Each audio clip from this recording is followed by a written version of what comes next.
में तो परिवर्तन होबे ना। भारत माता की, भारत माता की, भारत माता की। वंदे वंदे वंदे। पश्चिम बंगाल के विभिन्न जिलाओं से आए हुए, विशेष करके कोलकाता और आसपास के इस प्रादेशिक शिक्षा मंच के सम्मेलन में मंच पे उपस्थित पश्चिम बंगाल के लोकप्रिय जननेता, मेरे अत्यंत प्रिय मित्र, मेरे भाई, पश्चिम बंगाल विधानसभा के नेता विरोधी दल, आप लोगों के लड़ाकू नेता सेनापति आदरणीय शुभेंदु अधिकारी जी, मंच पे उपस्थित उड़ीसा से मेरे साथ आए हुए शिक्षा विभाग के मंत्री, युवा नेता आदरणीय सूरज सूर्यवंशी जी, और मंच पे अध्यक्षता करने वाले हमारे प्रिय उदय बनर्जी जी, और यहाँ उपस्थित सभी शिक्षक भाई और बहनों, मैं इस पवित्र ईश्वर चंद्र विद्यासागर जी की माटी में, स्वामी विवेकानंद जी की माटी में, रविंद्रनाथ ठाकुर की भूमि में, श्री अरविंद की इस भूमि में, नेताजी सुभाष चंद्र बोस की इस वीर भूमि में, बंकिम चंद्र चटर्जी की इस वीर भूमि में आप सबको स्वागत करता हूं। मित्रों, हम सब इकट्ठा हुए हैं एक महत्वपूर्ण क्षण में, महत्वपूर्ण घड़ी में, जब इस देश वंदे मातरम का 150 साल मना रहा है। हम तब बंगाल में इकट्ठा हुए हैं समान परिस्थिति में। वंदे मातरम उस समय में स्वतंत्रता आंदोलन की जय घोष था, मूल मंत्र था, प्रेरणा की स्रोत था। मित्रों, आज बंगाल में हम एक बड़ी लड़ाई लड़ने वाले हैं। मैं इधर उधर की बात में ना जाते हुए, मैं कुछ मौलिक मुद्दा जो आपके मुद्दे हैं, जो आपके विषय है, अभी कहा गया, अभी भूमिका उस चलचित्र में हम देखे, बंगाल एक समय में भारत की गुरु होता था, भारत के बौद्धिक जगत का नेतृत्व करने वाला था। इतिहास से ही हमको बताती है, आजादी की लड़ाई में बंगाल की बौद्धिक नेतृत्व, इंटेलेक्चुअल लीडरशिप, जिसकी नेतृत्व आप जैसे शिक्षक ही करते थे। न केवल बंगाल की आजादी की लड़ाई, देश की आजादी की लड़ाई का नेतृत्व बंगाल करता था। आज अनेक साल बीत गया है, आजादी का 79 साल हम पूरा करने वाले हैं, और 20-21 साल के बाद हम आजादी का स्वतंत्रता दिवस शताब्दी मनाएंगे। उस समय में हमारे बंगाल के हाल क्या बना है। मैं पिछले 5 साल से देश की शिक्षा मंत्री की दायित्व में हूं। मेरे को कुछ दिन पहले मेरे मित्र शुभेंदु जी ने भेजा, एक चिट्ठा भेजा, एक पेटिशन भेजा। हमने, नरेंद्र मोदी जी ने दिल्ली से बंगाल के बच्चों के लिए मिड डे मील में, मध्याह्न भोजन में हजारों करोड़ रुपया भेजा। शुभेंदु दा ने मेरे को प्रमाण भेजा, कागज भेजा, मेरे को विश्वास नहीं हुआ। मैंने उनको बुलाया, दिल्ली आप आइए। वो दिल्ली आए, मेरे को विस्तार से कागज दिखाए। दिल्ली से भेजी हुई पैसा टीएमसी की पार्टीबाजी में खर्चा हो रहा है, पार्टी की खर्चा हो रहा है, ये ट्रेजरी के चालान से हमें पता चला। शुभेंदु दा ने मांग किया, इस पे सीबीआई इंक्वायरी होनी चाहिए। ये बंगाल के लिए पैसा गया है, बंगाल के बच्चों के लिए पैसा गया है। ममता जी को पार्टी में आपसी झगड़े में जिनके घर जल गए, उनके लिए रिलीफ देने के लिए पैसा नहीं था। उसमें सीबीआई इंक्वायरी हो रहा है। दोषी को 4 महीने के बाद सत्ता परिवर्तन करोगे ना? जो लोग बंगाल के बच्चों के पैसे को गवाए हैं, चोरी किए हैं, हम उनको जेल भेजने वाले हैं। निश्चित रहिए, वो सीबीआई इंक्वायरी जारी है। मित्रों, मैं आज भी संसद में कह रहा हूं, मैं आज भी बंगाल की धरती में कह के जा रहा हूं, मोदी जी ने देश की शिक्षा को ठीक करने के लिए 2020 की राष्ट्रीय शिक्षा नीति लाए, बंगाल की सरकार को मंजूर नहीं है। आखिर उस शिक्षा नीति में क्या है कि बंगाल की सरकार को मंजूर नहीं है? शिक्षा नीति ने यह कहा है बच्चों को पढ़ाई मातृभाषा में करनी चाहिए। आज स्वामी विवेकानंद, श्री अरविंद, रविंद्रनाथ टैगोर, ईश्वर चंद्र विद्यासागर जैसे महापुरुष बंगाल की नेतृत्व इसलिए किए, उनकी प्राथमिक पढ़ाई मातृभाषा में हुई थी। एनईपी राष्ट्रीय शिक्षा नीति ने कहा कि पढ़ाई मातृभाषा में होनी चाहिए, बंगाल की सरकार को मंजूर नहीं है।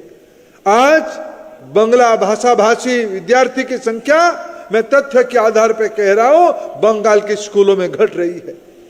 क्या ममता जी को आपत्ति है जो मां माटी मानुष का नाम पे लोगों को गुमराह करके वोट लिया था? क्या उनको मनुष्य की भाषा को पहचानना नहीं चाहिए? इस माटी की भाषा को पढ़ाना नहीं चाहिए? मातृभाषा को पढ़ाना नहीं चाहिए? यही हमारी सैद्धांतिक असहमति है। एनईपी ने कहा देश की नौजवानों को, बंगाल जैसे राज्य की नौजवानों को जिनको पलायन से बाहर जाना पड़ रहा है, उनको पढ़ाने के साथ स्किल भी पढ़ाएंगे, हुनर भी पढ़ाएंगे, तो विद्यार्थी कमाई भी करेगा, पढ़ाई भी करेगा। ममता जी को आपत्ति है। हमने कहा अटल टिंकरिंग लैब खोलेंगे विद्यार्थियों में। मैं बंगाल को इसीलिए मन से आदर करता हूं मित्रों। इस बंगाल में, इस कोलकाता में एक इंस्टीट्यूट बना है जिसको कभी मेरे को देखने का सौभाग्य मिलता, Indian institute of chemical biology, ICCB,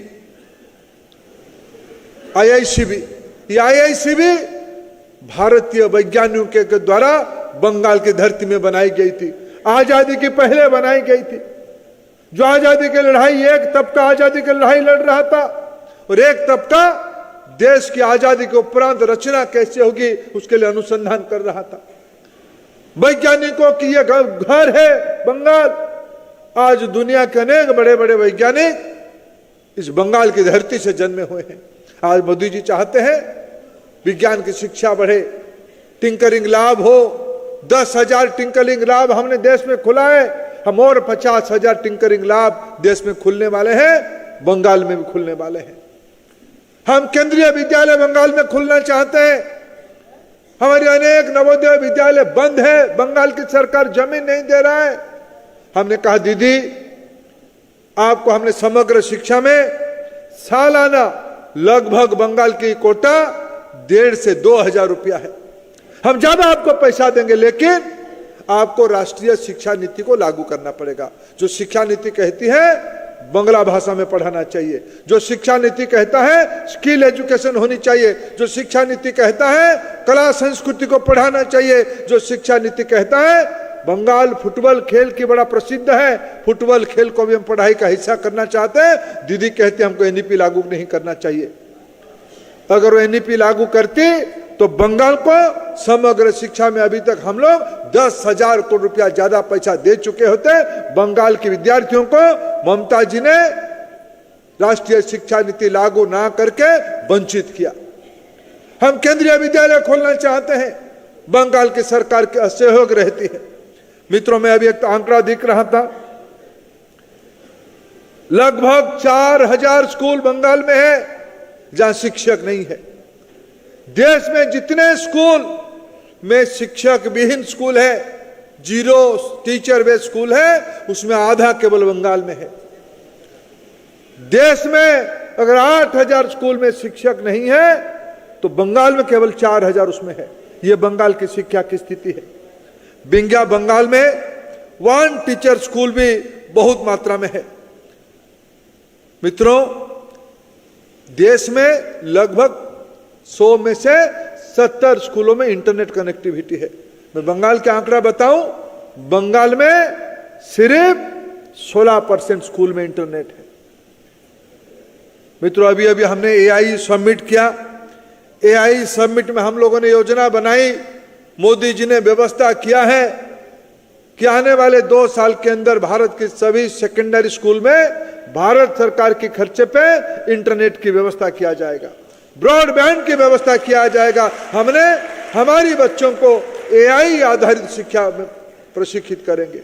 Bengal की सरकार राजी नहीं है एआई आधारित शिक्षा को राज्य में लागू करने के लिए। हमने पीएम श्री योजना में बंगाल को लगभग 1000 से ज्यादा स्कूल, प्रति स्कूल की बदले में 2-2 करोड़ रुपया देने के लिए व्यवस्था किया। बंगाल सरकार की राजनीतिक जिद है, नरेंद्र मोदी जी का प्रशंसा ना हो जाए, शुभेंदु अधिकारी इसको गांव गांव में बोलना दे, इसी डर से पीएम श्री स्कूल खोलने के लिए ममता जी सहमत नहीं है। बताइए भाई और बहनों, जो नेतृत्व, और मैं बंगाल की जो काम है उसको मैं कहना नहीं चाहता हूं, बंगाल की शिक्षकों के साथ अगर सबसे ज्यादा धोखा आजादी के बाद किसने किया, उसका नाम टीएमसी की नेत्री श्री ममता बनर्जी है। नेता के घर में काम करने वाला व्यक्ति शिक्षक बना, योग्य शिक्षक कचहरी में पहुंचा, योग्य शिक्षक रास्ता में लड़ाई किया, ममता जी उनको सुनी नहीं। भ्रष्टाचार के आधार पे शिक्षा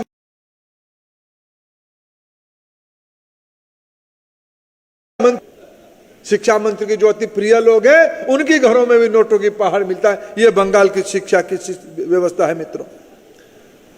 मित्रों, ममता जी आज शिक्षा के साथ, मैं अगर उच्च शिक्षा की बात कहूं, उच्च शिक्षा में, स्कूली शिक्षा में भी, सेकेंडरी एजुकेशन में जितने विद्यार्थी स्कूल में पढ़ना चाहिए उतने विद्यार्थी स्कूल नहीं आते हैं, स्कूल से वंचित विद्यार्थी रहते हैं। जितने विद्यार्थी कॉलेज में होनी चाहिए, देश में अगर 30% जीआर है, बंगाल में 25% है। एक समय में उच्च शिक्षा में पढ़ने के लिए देश के लोग बंगाल आते थे, कोलकाता आते थे। आज कोलकाता के नौजवान बंगाल छोड़ के बाहर जाता है। हमने सीओई के नाम पे, सेंटर फॉर एक्सीलेंस के नाम पे जादवपुर यूनिवर्सिटी को चयन किया। भारत सरकार 1000 करोड़ रुपया अनुदान देने की दायित्व लेने के लिए कहा, नहीं, मोदी जी का नाम हो जाएगा, हमें नहीं चाहिए पैसा। जादवपुर यूनिवर्सिटी को सीओई से वंचित किया गया, इंस्टीट्यूट ऑफ एमिनेंस से वंचित किया गया। मित्रों, आज बंगाल की यूनिवर्सिटियों में वाइस चांसलर नहीं है, बंगाल की शिक्षक नियुक्ति में व्यापक घोटाला है, बंगाल की शिक्षकों के ऊपर अत्यंत अत्याचार है। बंगाल में ना ITEB लागू होता है, ना निष्ठा लागू होता है, ना Malaviya mission teacher training program लागू होता है। मित्रों, आज बंगाल की अराजकता को अगर सबसे पिछले 2-3 दशक में पहले कम्युनिस्टों के शासन में, बाद में ममता बनर्जी जी के शासन में सबसे अगर किसी सेक्टर में हानि हुई, उसका नाम है शिक्षा क्षेत्र, विशेष करके स्कूली शिक्षा क्षेत्र। मित्रों, मैं आपको आश्वस्त करता हूं, आप लोगों की आशीर्वाद रहेगा, आप लोगों की सहयोग रहेगा, तो आने वाले 4-5 महीने के बाद बंगाल में भी डबल इंजन सरकार लगेगी। मेरे को अनेक मित्र, जब मैं मंच पे आया तब मेरे को बंगाल की नहीं, देश के एक ज्वलंत मुद्दे पे मेरे दृष्टि आकर्षण किया। टेट के बारे में मेरे को कहा। मैं जानता हूं, मैं आपके कष्ट को समझता हूं। मित्रों, पिछले सरकारों की गलत नीतियों के कारण आज देश में एक अभावनीय परिस्थिति बनी है। यह मामला कोर्ट के सामने है, लेकिन मैं जिम्मेवारी लेके कहता हूं, आप यहां की सत्ता परिवर्तन करिए, राज्य सरकार बनवाइए, हम टेट से प्रभावित शिक्षकों के लिए कुछ ना कुछ रास्ता निकालेंगे, कुछ ना कुछ मार्ग हम निकालेंगे। मित्रों, आज बंगाल में लगभग, मैं भी बंगाल की विद्यार्थियों की आंकड़ा देख रहा था, बंगाल में करोड़ों संख्या में विद्यार्थी आज स्कूल में है। उसमें अनेक विद्यार्थी, 25% विद्यार्थी हाई स्कूल में होना चाहिए, वो पूरा नहीं है। 100% में से 75% है, 25% विद्यार्थी स्कूल में नहीं है। बंगाल में स्टूडेंट स्कूल में 1,70,081 है। मित्रों, ये विद्यार्थियों को आगे ले जाना पड़ेगा। बंगाल की शिक्षा को बिना आगे बढ़ाते हुए बंगाल की विकसित करना संभव नहीं है। विकसित बंगाल नहीं होगा तो विकसित भारत भी नहीं होगा, क्योंकि सूर्य पूर्व से उदय होता है। पूर्वोदय नहीं होने से भारत की विकास नहीं हो पाएगा। अनेक अन्य विषय भी है, पारा टीचर्स की विषय है, डीए की विषय, इसके बारे में विस्तार से आदरणीय शुभेंदु दा कहेंगे। मेरे को अभी जाना है यहां से, मेरी इच्छा रहता है मैं आपके साथ और समय बिताऊं, मैं आपकी बातों को समझूं, क्योंकि बंगाल को ठीक करना पड़ेगा। बंगाल में आज भ्रष्टाचार की बोलबाला है, बंगाल में आज गरीबी देश को कष्ट देता है, बंगाल में कोई शासन करके व्यवस्था नहीं है, और बंगाल में तो यहां की सरकार के मन में जिद आ गया है, हमने घुसपैठियों के हाथ में बंगाल को सौंप देना है। एक बार फिर बंग में बंग भंग जैसा सिचुएशन बनाना, घुसपैठियों को राज्य छोड़ देने की मन बना है। इससे मेरे राज्य भी, मेरे उड़ीसा भी उसमें से प्रभावित होता है। मित्रों, आज समय आया है बंगाल में सत्ता परिवर्तन की, बंगाल में इस भ्रष्टाचारी शासन को बाहर निकालने की, भारतीय जनता पार्टी के नेतृत्व की सरकार बनाने की। नरेंद्र मोदी जी ने आज अनेक व्यवस्था, अनेक आर्थिक अनुदान, अनेक नए योजना इस बार की बजट में भी किया है। मित्रों, हमारे इस देश ने अनेकों प्रधानमंत्रियों को देखा है, अनेक सरकारों को दिल्ली में देखा है, लेकिन मैं जिम्मेवारी के साथ कहता हूं, मैं आपके बीच में से एक हूं। मैं पड़ोसी उड़ीसा का ही व्यक्ति हूं। हम उड़ीसा, बंगाल, बिहार सब एक जैसे हैं। झारखंड हमारी प्रांत का हिस्सा है, नॉर्थ ईस्ट हमारी हिस्सा है। नरेंद्र मोदी देश की पहला प्रधानमंत्री हैं जिन्होंने देश में खुलेआम पे कहा, जब तक पूर्व भारत विकसित नहीं होता है तब तक भारत की विकास का कल्पना करना बेईमानी होगा। इसलिए लगातार दो बार से बीते साल की बजट में भी और इस साल की बजट में भी पूर्वोदय की उल्लेख किया गया है। और मैं मानता हूं पूर्वोदय की राजधानी और कहीं नहीं है, ये महान कलकत्ता ही है। कलकत्ता से ही पूर्वोदय का पहला किरण आने वाला है। लेकिन मित्रों, ताली मारने से नहीं होगा, भाषण से खुश होने से नहीं होगा, टेट के ऊपर खूब ताली लगा।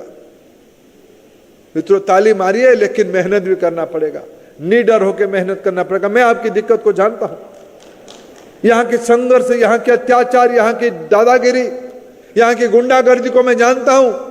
लेकिन मित्रों, अगर बंगाल की जनता, अगर नेताजी सुभाष चंद्र बोस गुंडागर्दी से डरते तो अंग्रेजों की गुलामी करते।